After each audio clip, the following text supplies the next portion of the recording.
My best advice that I could give a dog owner is to get yourself a hamster or a cat. Wow. Oh, where has my little dog gone? Oh, where can he be? In the loneliness and boredom of lockdown, there's been a surge in the demand for puppies.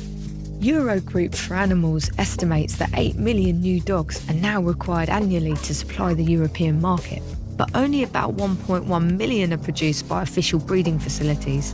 This is creating ample opportunity for the canine criminal underworld of breeding and thieving. It's quick. You get it, sell it on, it's done. Bang, pile of money. According to the OCCRP, it's one of Europe's fastest growing illicit markets, possibly even third behind narcotics and weapons. And unlike arms and drugs, this illicit economy is fluffy, bounces down the street in full view, and is a very good boy. What would you say to people who see their dogs as literally like their children? Yeah, get attached to them. Just don't be too attached to them. In my bread and bring him to bed, and then I won't be alone. I'm a dog owner, and I've heard that now, because of the prices in the demand for dogs, that he's apparently worth about £4,000 now, and so really worth nicking, and it worries me a lot. I want to know who's doing it, how they're doing it, and ultimately, if this demand in lockdown puppies is actually being met by criminals.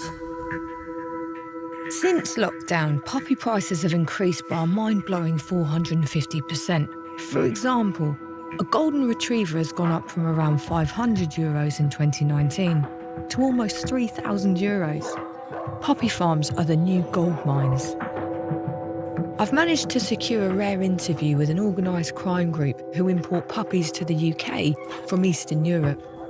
In this COVID situation, the prices have gone up. Bring dogs over, we sell them on the market. We also remove the chip and reinstate a British chip in there. We have transporters from Europe that are in touch with breeders over there, and we buy the whole litter and get them transported to the UK. Why from Europe, though? There's a lot of puppy farms in Europe, and we got access to a lot of the puppy farms over there, and they're mass producing them over there for the British market. And what's the price difference with a dog, say, bought in the UK to... 300% difference in the price. So a French Bulldog, for example, in Romania, or... £250 to £300, and the same dog here, 3,000, 4,000, 5,000. What happens, though, when you get them to the UK? The only way to recognise an imported puppy is through a microchip, because the microchips are registered in European countries. So how do you guys get around that, then, to make your profit? Basically, what we do is we scan the microchip, remove the microchip, and reinstate the British chip. Is he friendly? Can I pet him? I've got a scanner here. Okay. And this lets me know by bleeping.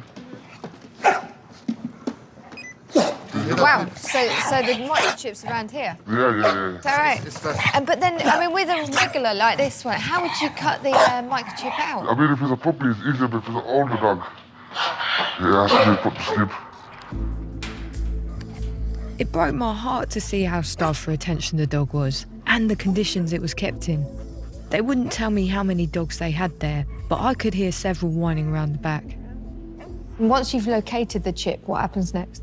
When we find the chip, we pull it up, put a little slit in it, and remove the chip with one of the tweezers. It's just a little cut, slight little cut where the chip is, and just push it up to the surface and pull it out. Once the British chip is in, the puppy is British.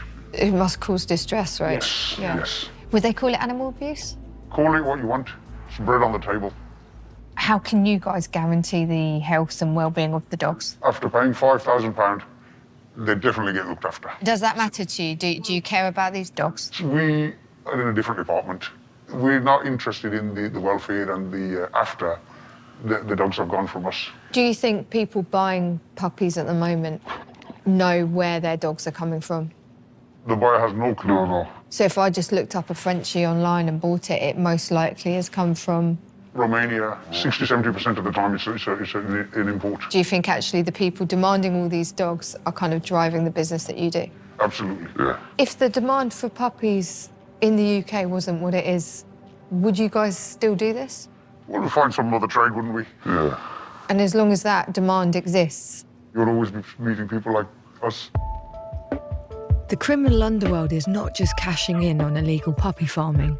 Dog thefts went up by 170% in 2020, one of the UK's dog napping hotspots is London parks.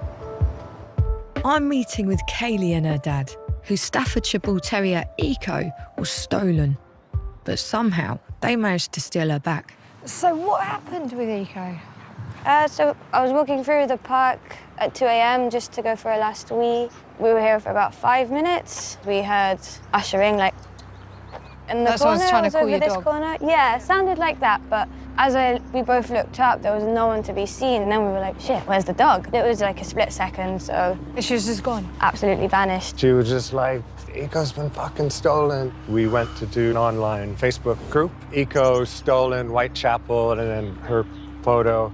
And then people started to join the group. People that spend all their spare time looking for lost and stolen dogs. So the group that helped you get Eco back, what kind of lengths do they go to?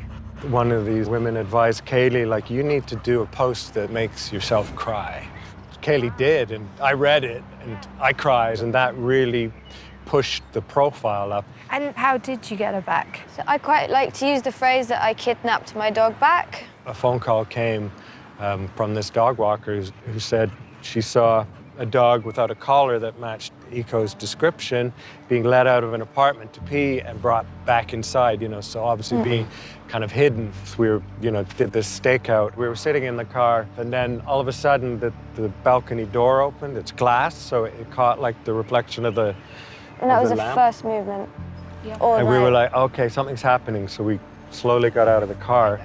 As we are approaching, like 5 foot before we get to the door, she then runs out in front of both of us, and we stop in our tracks. She didn't even go for her pee, she stopped and ran straight towards me. So we just grabbed her, bundled her in the car, shut the door, and just took off. We took a Facebook Live video, and I swear I've never felt that kind of elation and euphoria. It was just pretty amazing.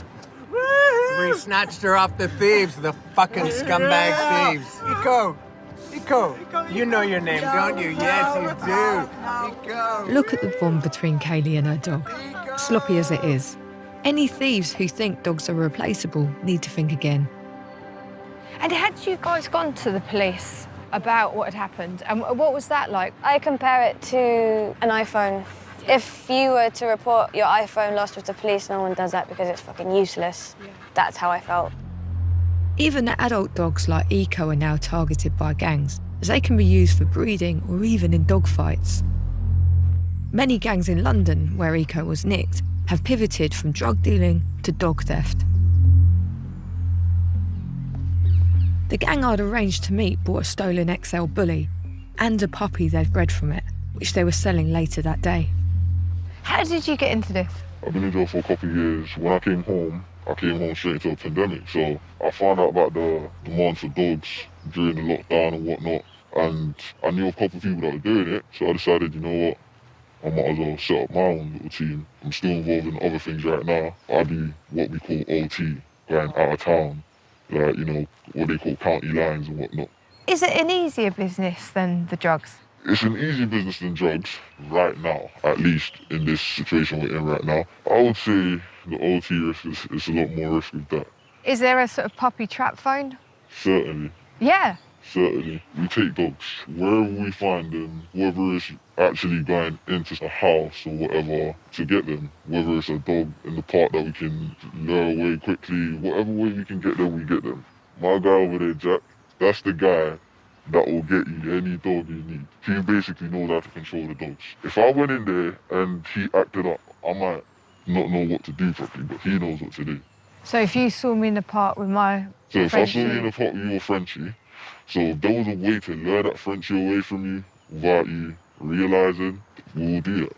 You said sometimes you've gone into properties to get the dogs. A lot of the time, that's what, you know, we do. We could scope a place out that's got a dog that we know's got litters or something. Mainly litters. Like, we want the puppy mainly, because a lot of the time they don't want a fully grown dog. So your business is getting a dog that you can then breed from, and then that's the investment, right? Yes, that's the investment. But obviously we still do just still pups and all that. But when you get a good one you think you can breed, like over here, you will grab him and we'll say, alright, cool, we're gonna keep him for a while. Where did he come from? He came from someone's house, basically. Someone's house? Yeah. So someone's looking for that dog. Someone's looking for all of them. It's not a great feeling, obviously, but at the same time, you're doing it for the money, ain't you? But it's not, something to be prideful about. And do people who buy the dog, so like the person who's going to buy her today, do they ask much about her background and sort of the parents of the dog and things like that? No, not much really.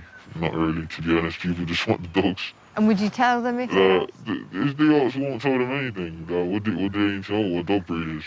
do you make adverts and put pictures and Yeah, stuff? yeah, we've got pictures and stuff of them. So to someone like myself, if I wanted to buy a puppy, it would all look pretty legit, Yeah, it wouldn't will it? look pretty legit. Do you go attached to any of them? I can't lie to me, the dogs are just for money. If you build an attachment to a dog, you're not going to want to get rid of it. So you got to take that attachment out of it. That's why, as much as people say she's beautiful, she's lovely, to me she's just a money thing. And that's just how it goes. And if you did get caught, say, with a stolen dog, what are you looking at? 2 years, I don't even know, but it's not as high as drugs, so I don't really care. So I couldn't even tell you what kind of sentence they want to give me for that. I don't even know anyone that's gone to jail for it. If they changed that, would that affect your business, do you think, if they did tighten the laws? I reckon people would be more careful. I reckon maybe people might want to do it less. When lockdown's finally over and the demand, I imagine, will ease, is that when you'll stop? As soon as the demand eases, we're done. What would you say to people whose dogs have been stolen? What I say, get a dog. Get a new dog. This one would be a perfect one to nick, wouldn't it? Where is the owner? Exactly, where's the bloody owner? You gotta keep your eyes on your dog at all times. Don't just let your dog run ahead of you and run around the corner before you. Because when that happens, you might be there. They don't care about the police. And it's not in the same way, drug dealers don't care about the police. They know that this is just as lucrative, but the risk is so low to them with law enforcement. And even said that they don't know anyone who's been banged up, sent to prison for it. If, the laws were stricter, if people were asking questions, and if the money wasn't so high, they wouldn't even be doing this. And they're expecting to stop it when lockdown eases. With gangs considering dog theft a low-risk, high-reward crime, part of the problem is with the police, who tend to record it as mere property theft. How big a problem is dog theft in the UK? Well, if you listen to the public, it's huge. Yeah. But if you look at the actual reports that the police are gathering, it's not that big. Right. But of course, the problem we've got is it's not specifically recorded as a crime, dog theft. Yes. I totally understand. The public feel really aggrieved. Their dog is not a piece of property. And actually, if they lose the animal or it gets stolen, they go through all the grief that you go through if a family member dies. And what's the longest somebody could be looking at? Well, allegedly, you can get up to 7 years, 7 in years? prison. But of course, the big problem is we're not seeing the convictions. And we're not seeing the convictions because we're not able to quantify how big the problem is. We've done something different in Sussex. We've got Operation Collar running. So since the beginning of this year, any theft that happens that involves a dog is properly recorded. My message to dog thieves is times are changing. The message is coming right from government all the way down that dog theft matters. I'd like to see more convictions and these criminals caught and locked up. While Police and Crime Commissioner Katie Bourne is progressive, the rest of the country is yet to follow her lead. Many victims, like Kaylee and her dad, are feeling neglected by the authorities, choosing instead to turn to the growing online army of self-proclaimed pet detectives. I'm going to meet Lisa Dean, who is basically the canine Sherlock of Northern England. She has a team of over 3,000 volunteers across the country. She's made a lot of enemies in the dog business, so she feels safer to meet at her HQ in a local pub. A new case involving 2 dogs has just landed in the pub HQ. These spaniels, they were stolen from Staffordshire. This is all the stills from the CCTV from that. We're going to go over to the property. We're going to get just a feel for the land and try and work out where they came in, how they got in, how they got out. Do you often make house visits like this? I do when I can, yeah. We do like to touch base with the families, get a feel for how the dogs were stolen, and obviously give a bit of support to the family as well.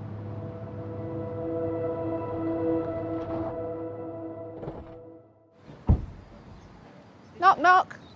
Hi, Lisa, you okay? Yeah, we meet at last. We do. I wish it was better circumstances, but Yeah, I know. Hiya. Nice to meet you, Lisa.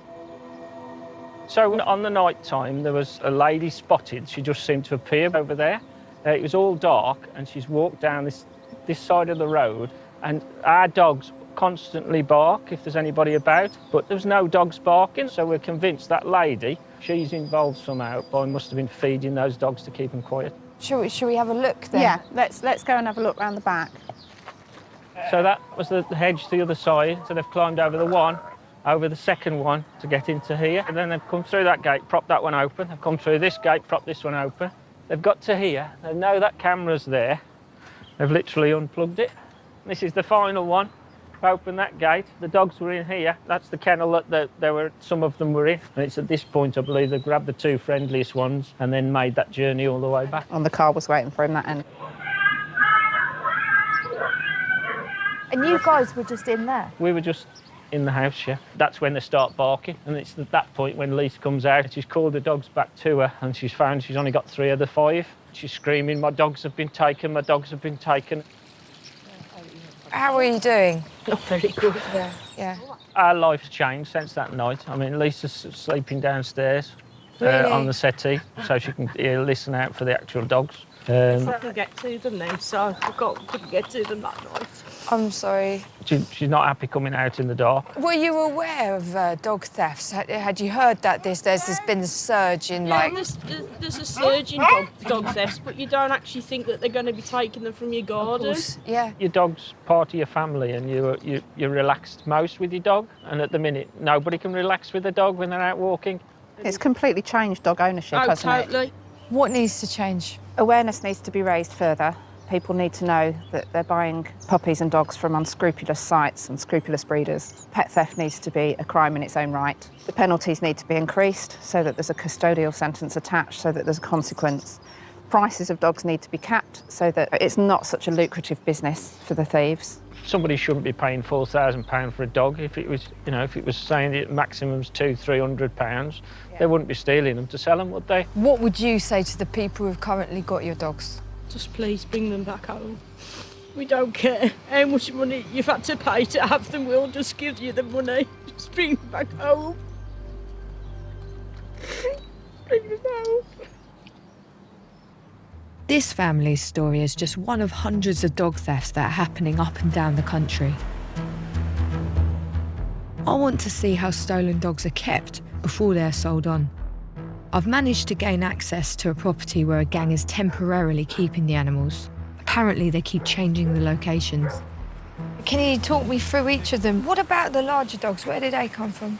I can't be too specific about where they come from, but what I can tell you is they were both taken recently. One of them, the lab there, he's very young, and he'll go quick. And why do you think he'll go quick? He's a lovely, gorgeous little dog, and he's young, that's the point, he's young.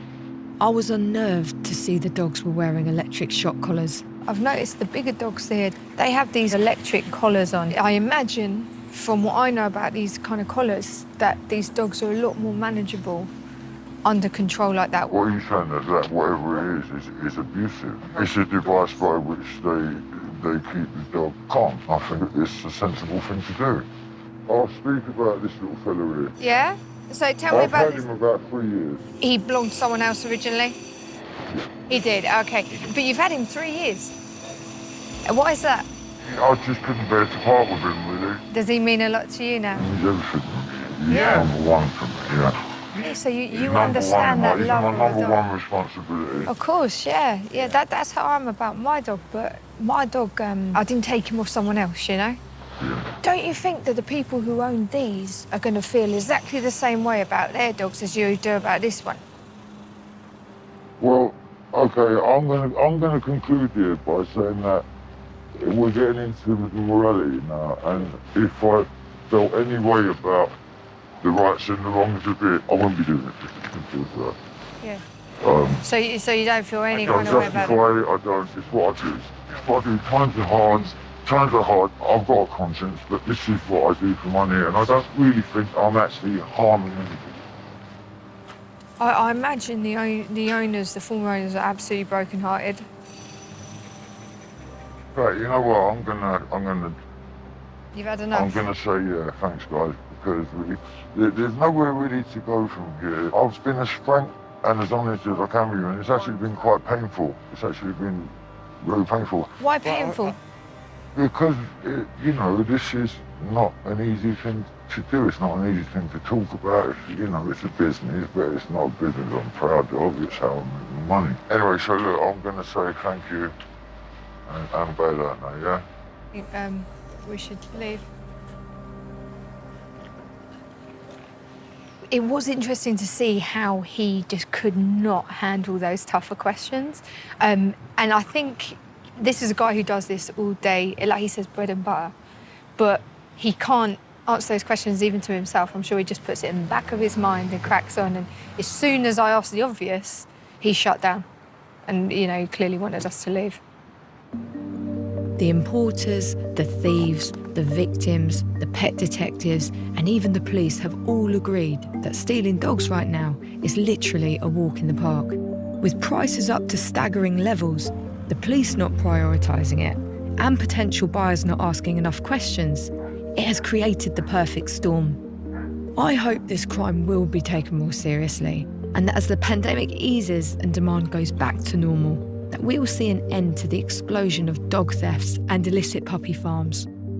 But most importantly, before you buy a dog, make sure you really know.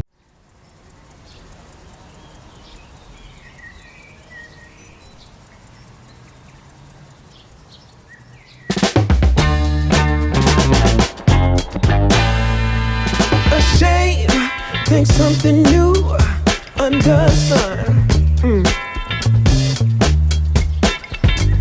You can't take back them things you already done. No. You blame things that you do on somebody else. No. But they all see is you need help. Oh, but still you hoping that one day something gon' change.